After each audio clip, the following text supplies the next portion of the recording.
Assalamualaikum warahmatullahi wabarakatuh. Halo Dax, kumaha kabarna? Semoga selalu sehat. Urang di dia hayang carita ka maraneh anu ku urang rasakeun ayeuna. Urang hayang nanya ka maraneh. Maraneh sarua teh jeung urang asa ngarasa leungiteun lah slogan silih asah, silih asuh, silih asih. Ka mana slogan eta? Gitu. Teu kudu jauh-jauh neangan masalah anu hese panggihna, anu nyumput panggihna. Sok urang mah mempertanyakeun heula ka warga-warga sadaya, ka mana slogan eta teh? Ayeuna mah geus eueuh silih asah teh. Ayana ge silih segag, silih ngalengserkeun, silih ngagogoreng, pan katempo ku nyalira sadaya ge sanes. Nya ieu mah bilih urang hungkul nu ngarasakeun kitu.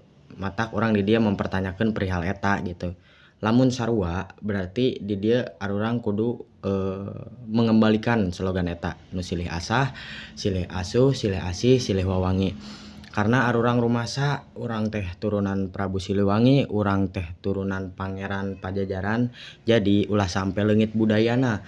Lain saukur budaya tinu cara make pakaian, tinu tutur bahasa, sok perilakuna heula tina silih asah, silih asuh, silih asih urang kembangkeun deui.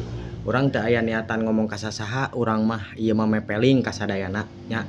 Well, tong poho subscribe ya.